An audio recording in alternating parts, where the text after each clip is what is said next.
Welcome back to NG tutorials. हम पढ़ रहे थे फिजिक्स का chapter number 6 class 10 human eye and the colourful world, जिसमें हम फिनोमेनास देखेंगे बहुत सारे। और अपने आई का वर्किंग हमने कल देखा था। अब हम अपने आप को प्रिपेयर करेंगे जो डिफेक्ट्स होते हैं उसके लिए, जैसे हाइपरमेट्रोपी और मायोपिया होता है। तो पहले हम एक बेसिक अंडरस्टैंडिंग ले लें कॉन्सेप्ट्स की, उसके बाद उन्हें डिस्कस करना और समझना आसान होगा। तो एकोमोडेशन इन ह्यूमन आई, तो ये एक स्पेशल टर्म है, इसकी डेफिनेशन एक मार्क में पूछी जा सकती है। तो एकोमोडेशन क्या होता है? जैसे हम जब पास की चीज़ों को देखते हैं, दूर की चीज़ों को देखते हैं, तो वहाँ से आने वाली लाइट रेज अलग तरह से हमारे तक पहुँचती हैं। अब उसकी एक क्लियर पिक्चर रेटिना पे क्रिएट करना, ये काम होता है हमारे आई लेंस का। और वो किस तरह से कर सकता है, कितना अच्छे से कर सकता है, उसी को हम एकोमोडेशन बोलते हैं। तो a normal eye can see distant object, दूर की चीज़ों को देख सकती है, as well as nearby objects, पास की चीज़ों को देख सकती है clearly due to its power of accommodation. तो उसके अंदर कितनी पावर ऑफ एकोमोडेशन है। अब कुछ लोगों में ऐसा होता है कि वो ये पावर को लूज कर देते हैं, तो जिसकी वजह से उन्हें स्पेक्स पहनने पड़ते हैं, ठीक है, जो फर्दर हेल्प करते हैं अपने आई लेंस को कि किस तरह से एक शार्प इमेज क्रिएट हो पाए। तो फार ऑब्जेक्ट से आने वाली जो लाइट रेज होती है वो हम पैरेलल मानते हैं। तो यहाँ पे पैरेलल में कन्वर्जेंस करना थोड़ा ईजी हो जाता है, ठीक है। यहीं पे अगर हम बात करेंगे जो नियर बाय ऑब्जेक्ट होता है, वहां से जो डाइवर्जिंग लाइट रेज होती हैं उनको कन्वर्ज करना थोड़ा मुश्किल होता है। अब आई लाइन्स कितनी आसानी के साथ, कितनी अच्छे तरीके से इस काम को करके रेटिना पे इमेज क्रिएट कर सकता है, वही एकोमोडेशन कहलाता है। आगे चलते हैं एक बार आई के डायग्राम के साथ। जैसे आप देखेंगे ये पैरेलल लाइट रेज दूर से आ रही हैं, तो ये क्योंकि कॉन्वेक्स स्ट्रक्चर है, थोड़ा सा कन्वर्जेंस ये भी देगा। उसके बाद जैसे ये आई लेंस को हिट करेंगी तो ये भी कन्वर्ज करेगा, और इस तरह से कन्वर्ज करेगा कि एक शार्प इमेज आपकी रेटिना, जो कि स्क्रीन है आपके आई का, वहाँ पे फॉर्म हो। और आगे ऑप्टिकल नर्व इसको कैरी फॉरवर्ड करेंगी आपके ब्रेन तक, ताकि वो इमेज परसीव हो पाए। तो ऑब्जेक्ट एट इन्फिनिटी या बहुत दूर से आ रही है। यहीं पे डाइवर्जिंग रेज देखेंगे, अगर कोई नियर बाय ऑब्जेक्ट है, ठीक है, तो वहां से आने वाली लाइट रेज डाइवर्ज होके आ रही है, बाहर फैलती हुई आ रही है। तो इस जगह पे आई लेंस जो होगा वो कंपैरेटिवली मोटा हो जाएगा। जैसे ये आई लेंस जो था वो थोड़ा पतला था, अब आई लेंस सिलियरी मसल्स जो होती है उनकी हेल्प से थोड़ा मोटा हो जाएगा। इनकी फ्लेक्सिबिलिटी, इन सिलियरी मसल्स की स्ट्रेंथ और आई लेंस की फ्लेक्सिबिलिटी पर डिपेंड करेगा कि कितनी शार्प इमेज बनेगी। तो आई लेंस जब पास की चीज़ों को देखता है तो उसको अपना चौड़ाई बढ़ाना पड़ता है, थोड़ा थिक होना पड़ता है, ताकि एक शार्प कन्वर्जेंस हो। और वहीं पे अगर वो दूर की चीज़ों को देखेगा तो वो अपने आप को थिन रखेगा कि हमें इतने शार्प कन्वर्जेंस की ज़रूरत नहीं है, थोड़ी दूर पे भी जाके इमेज क्रिएट हो रही है तो कोई बात नहीं, ठीक है। तो यही होता है एकोमोडेशन। एक बार फिर से डेफिनेशन देख लेंगे। Ability of an eye to see या focus on distant and nearby objects on retina by changing focal length of its lens is called accommodation. इसी टेंडेंसी को एकोमोडेशन कहते हैं। तो हमारी रेंज ऑफ नॉर्मल आई क्या होती है कि दूर की चीज़ हम इन्फिनिटी तक देख सकते हैं। जैसे अगर हम बात करें तो इन्फिनिटी एक कंपैरेटिव टर्म है। तो अगर आप 1 किलोमीटर दूर तक की चीज़ देख सकते हैं तो 1 किलोमीटर भी आपके लिए इन्फिनिटी ही माना जाएगा।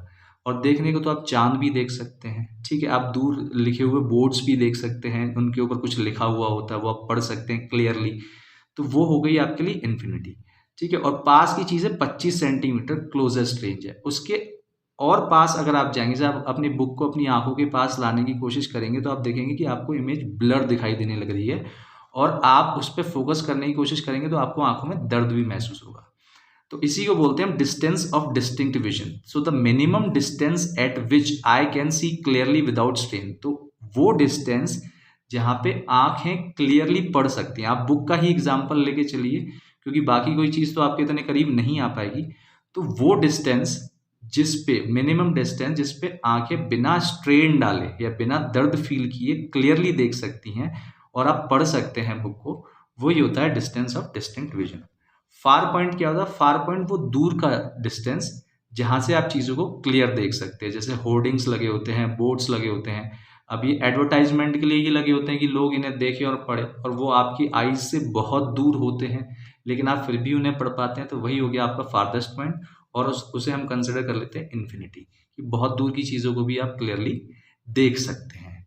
उसके बाद आ जाते हैं कि नियर पॉइंट क्या होता है। नियर पॉइंट वो पॉइंट होता है जहाँ पे आईज बिना स्ट्रेन किए क्लियरली देख पा रही हैं और समझ पा रही हैं कि क्या लिखा हुआ है या क्या उनके सामने है। तो it is the nearest point up to which I can see clearly. ये 25 सेंटीमीटर्स माना जाता है। ठीक है, अब एक सैम्पल प्रॉब्लम है, एनसीईआरटी का क्वेश्चन है। तो आपसे पूछा गया है कि मान लेते हैं कि आपकी आंखों के सामने कोई ऑब्जेक्ट रखा हुआ है, मान लो ऑब्जेक्ट यहाँ पे रखा था। ठीक है, दूसरे केस में आपने ऑब्जेक्ट को मूव कर दिया पीछे की तरफ।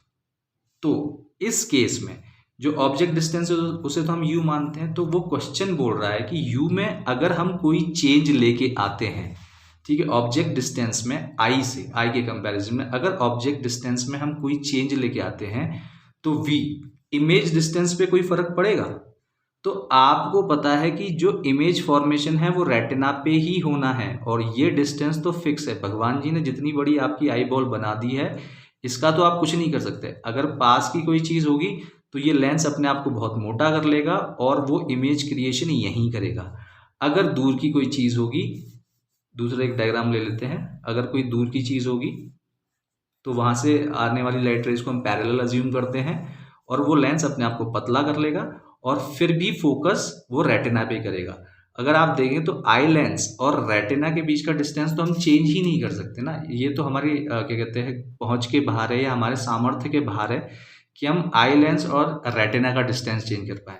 हमारी सिलियरी मसल्स सिर्फ इस लेंस की थिकनेस को चेंज कर सकती हैं, जिसकी वजह से जो फोकस और कन्वर्जेंस चेंज हो सकता है। तो क्वेश्चन क्या था कि v यानी इमेज डिस्टेंस पे क्या फर्क पड़ेगा अगर हम ऑब्जेक्ट डिस्टेंस को या अपनी आंखों से किसी ऑब्जेक्ट को पास या दूर करते हैं। तो हम बोलेंगे कि इमेज डिस्टेंस पे कोई फर्क नहीं पड़ने वाला, क्योंकि आई लेंस और रेटिना के बीच का डिस्टेंस फिक्स ही रहेगा। इसी के साथ ये सेशन समाप्त होता है। आगे हम पढ़ेंगे 3 डिफेक्ट्स जो हमारी आईज में होते हैं, मायोपिया, हाइपरमेट्रोपिया और प्रेसबायोपिया, जिसको हम डिटेल में डिस्कस करेंगे नेक्स्ट सेशन में। एक बार इसे रिवाइज करके आइएगा, वो थोड़ा इजी हो जाएगा। Till then goodbye and take care.